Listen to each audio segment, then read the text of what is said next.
गंगा के समतल मैदानी भाग में एक घना जंगल था। जंगल के बीचों बीच एक झील थी।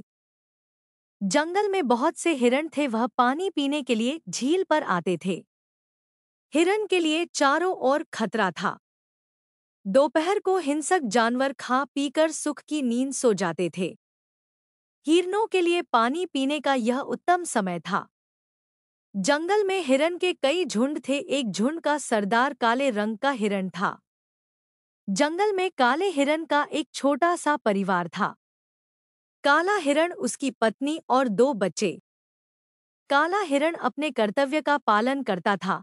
काला हिरण देखने में अद्भुत लगता था। उसकी चमकीली लाल लाल आंखों को देखकर बहुत से जानवर डर जाते थे। एक दिन विचित्र घटना घटी। जंगल में शिकारियों का एक दल आया। दोपहर तक काफी खोज करने पर भी उन्हें कोई शिकार ना मिला। प्यास के मारे उनका बुरा हाल था। भटकते हुए उन्हें एक झील दिखाई दी। शिकारी की जान में जान आ गई। उन्होंने पेट भर पानी पिया और पेड़ों की घनी छाया देखकर वह सब वहीं रुक गए और आराम करने लगे। तभी आवाज हुआ और वह चौकन्ने हो गए। काले हिरण का झुंड पानी पीने आया था। इस समय भी काला हिरण झुंड का नेतृत्व कर रहा था। फिर उन्होंने शिकारी को देख लिया, वह झाड़ियों के पीछे ओझल हो गए हैं। शिकारी हाथ आए शिकार को छोड़ना नहीं चाहते थे। उन्होंने हिरणों का पीछा किया। हिरण झील के किनारे झाड़ियों के पीछे खड़े थे। शिकारी समझे कि हिरण मैदान की ओर निकल गए हैं, वह दूसरी ओर चले गए। हिरनी पर आई विपत्ति टल गई। शिकारियों में उस देश का राजकुमार भी था। वह काले हिरण को देखकर आश्चर्य में रह गया। यह तो अद्भुत ही जानवर है। राजकुमार ने मन में सोचा, वह काले हिरण को जीवित ही पकड़ना चाहता है। दूसरे दिन कुछ चतुर शिकारी बड़े बड़े जाल हाथ में लेकर जंगल की ओर रवाना हो गए।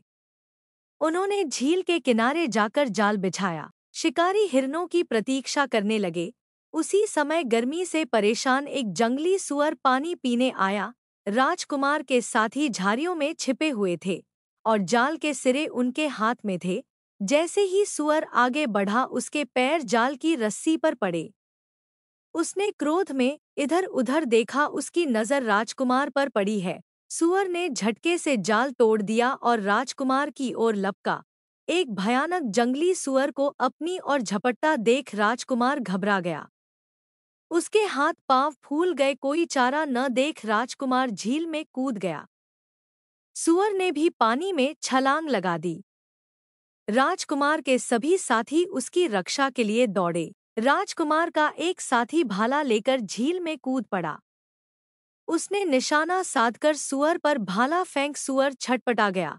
रक्त की एक फुहार ऊपर उठी। सुअर अपनी जान बचाने के लिए किनारे की ओर भागा। तब तक बंदूक की एक गोली उसकी कनपटी के पार निकल गई। सुअर वही ढेर हो गया। शिकारी बड़ी बेचैनी से हिरण के प्रतीक्षा कर रहा था। तभी उन्हें हिरण आते दिखाई दिए। शिकारी जाल फैलाकर झाड़ियों के पीछे छुप गए। काला हिरण झुंड के आगे आगे चल रहा था। शिकारी हिरणों को घेरना चाहते थे। एक शिकारी झाड़ियों की ओट लेता हुआ हिरण की झुंड के पीछे पहुंच गया। उसने हवा में गोली चलाई। गोली के आवाज सुनते हिरण में भगदड़ मच गई। भागते समय काला हिरण जाल में फंस गया। शिकारी भी यही चाहते थे। राजकुमार अपने साथियों से पीछे हटने के लिए कहा।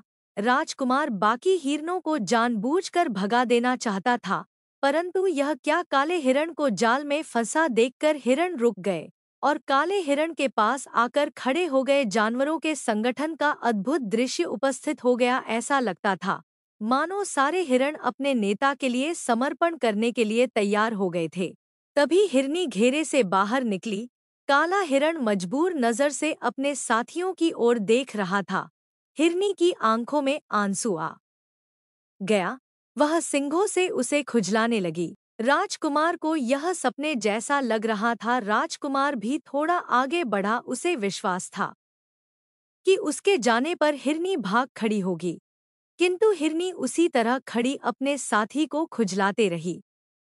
राजकुमार चाहता तो हिरनी को आसानी से पकड़ सकता था, पर उस समय वह सब कुछ भूल गया था। छोड़ दो इसे, एकाएक राजकुमार ने आदेश दिया।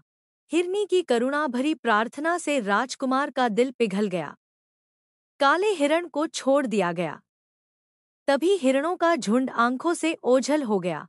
घर लौटने पर राजकुमार ने सपने में देखा, स्वप्न में वही काला हिरण राजकुमार का बगीचे में चरने आया है। दिन निकलने वाला था। राजकुमार खिड़की खोलकर बगीचे की ओर देख, सचमुच काला हिरण और हिरनी बगीचे में खड़े थे। राजकुमार ने बगीचे में जाकर हिरणों को पुचकारा। कुछ देर हिरण राजकुमार के पास खड़े रहे और फिर जंगल की ओर भाग गया। उसके बाद वह प्रतिदिन राजकुमार के बगीचे में आने लगे। राजा बनते ही राजकुमार ने जंगली जानवरों का शिकार पर रोक लगा दी। सभी जंगली जानवर सुख से रहने लगे।